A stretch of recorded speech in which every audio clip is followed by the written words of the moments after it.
Okay.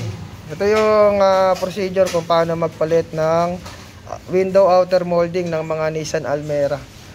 So, ito, sa harap. Okay, tanggalin mo. Ayan. Ito, sikwat dito.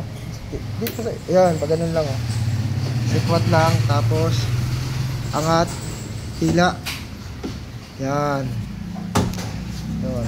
Tapos, pag natanggal nyo na, lilinisin nyo tong area na to kasi panigurado may dumi dyan. Yan. Ito kasi nalinis na namin. Yan. Tapos, ikabit yung bago. Ito, walang katambidyo. Bago. Yan. Iyaano nyo muna, tatanggalin nyo muna yung konti dito. Yan. Tapos, suksok mo doon. Yan.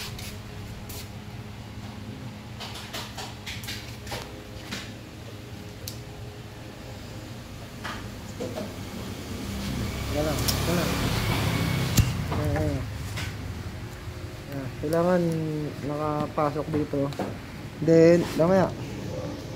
Dito, yung pinaka-lock dito, isisentro nyo lang. Kumbaga, itong pinakadulo, itong dulo, i-align nyo dito sa may pinto. So itulak nyo lang paabante. Tulak mo pa konti. Tulak mo pa konti. Wag mo ito na.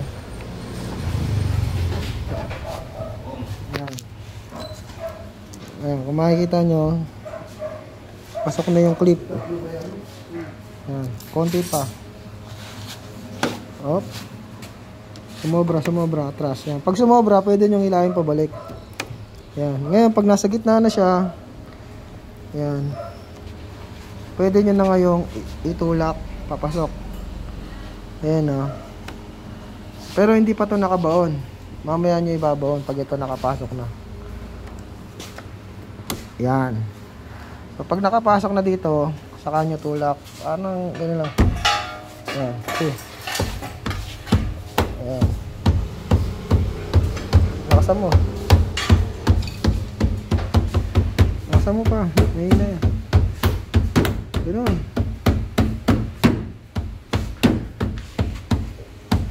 Ito ba na? Ito pa. Ayan.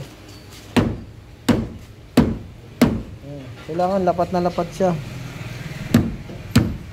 Ito para sa mga original lang to kasi mga local na ganito, mga replacement, hindi talaga lumalapat ng maganda. Hindi tulad ng original, talagang maganda yung pagkakalapat ng outer molding. Ayan, tatanggalin nyo na yung plastic. Makikita nyo, naka-align yung dito sa dulo.